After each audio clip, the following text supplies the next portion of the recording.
Saudara-saudariku yang terkasih, dimanapun Anda berada, bacaan Injil hari ini yang diambil dari Injil Matius bab 10, ayat 26 sampai dengan 33 menghadirkan peristiwa saat Tuhan Yesus sedang bersabda kepada ke-12 muridnya yang telah dipanggil dan akan diutusnya untuk mewartakan kebenaran Injil, kebenaran kabar gembira keselamatan secara menyeluruh dan utuh.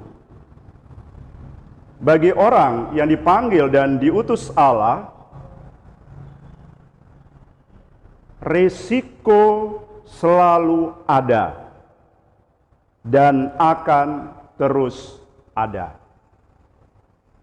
Demikian juga yang terjadi kalau kita dengarkan dalam bacaan pertama pada Nabi Yeremia yang diambil dari kitab Yeremia 20 ayat 10 sampai dengan 13. Yeremia adalah nabi yang diutus oleh Tuhan untuk menjadi alatnya. Yeremia menjadi alat Tuhan untuk membongkar, untuk menunjuk dan mengutuk yang jahat. Dan resikonya adalah Yeremia menghadapi bahwa dirinya ditentang dan dimusuhi. Bahkan disebutkan tadi dalam bacaan itu bahwa semua sahabat karibku mengintai apakah aku tersandung dan jatuh. Situasi ini, saudara-saudari, tentu berat bagi Yeremia. Namun Yeremia tidak mundur. Dalam situasi demikian, Yeremia pun tetapi tidak serta-merta bertindak gegabah.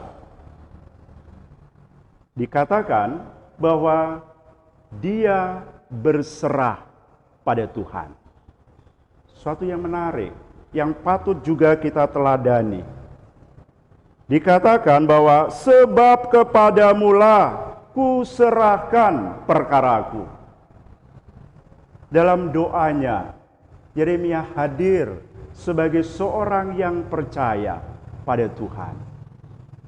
Sungguh nyata kehadiran seorang pribadi yang tidak gentar, kendati situasi berat menderanya, namun sekaligus tidak gegabah bertindak, melainkan membawa seluruh peristiwa hidup dalam kuasa Tuhan.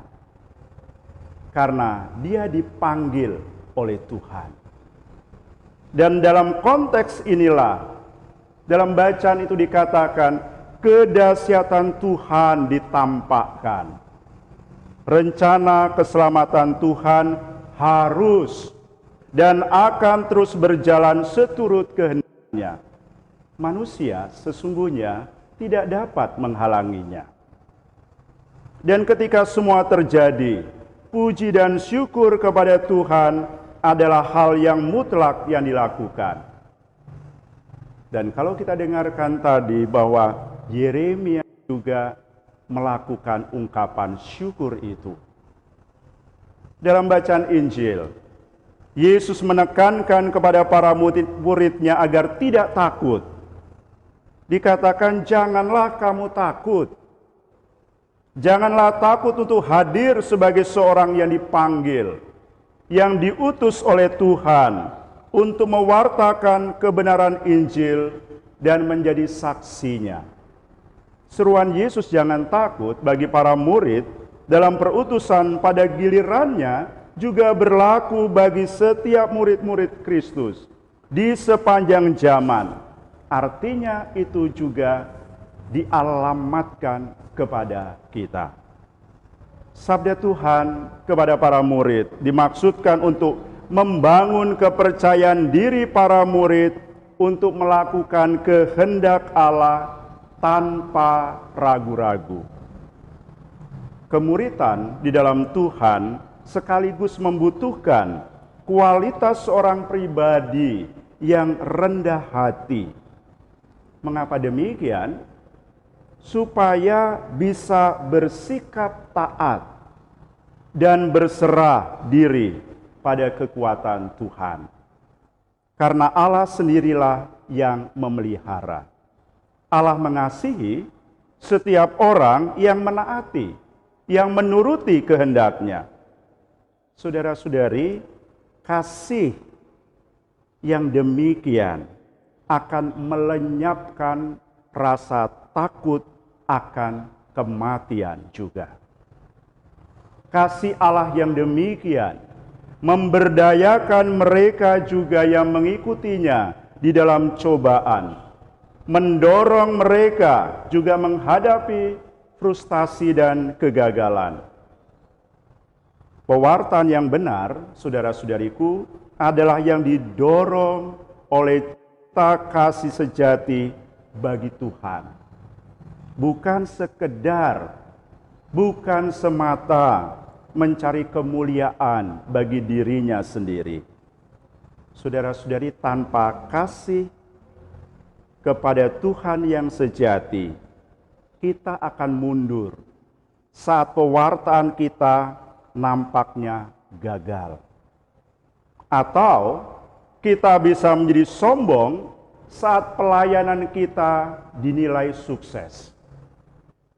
Karena saudara-saudari ikut serta untuk menjadi saksi dalam mewartakan kabar gembira keselamatan, ukurannya bukanlah pada kesuksesan, ukurannya bukanlah pada pujian dunia, namun pada kesetiaan pada kehendak Tuhan. Termasuk kesetiaan untuk bertahan di saat kesesakan terjadi, bila itu menjadi konsekuensi ketaatan kita pada kehendak Tuhan. Dikatakan dalam Injil Matius tadi, juga dan kamu akan dibenci oleh semua orang karena namaku. Tetapi orang yang bertahan sampai pada kesudahannya akan selamat. Seringkali orang atau kita bisa jadi tidak bertahan sampai pada kesudahannya. Sumber kegembiraan dan kekuatan bagi mereka yang mau bekerja di dalam Tuhan adalah Tuhan sendiri.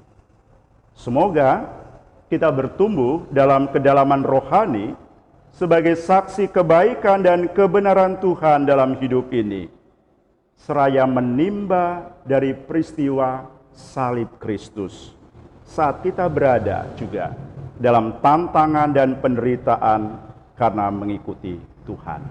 Saudara-saudari, seberat apapun masalah yang dihadapi murid-murid Kristus, semuanya itu tidak melebihi apa yang sudah dihadapi Kristus.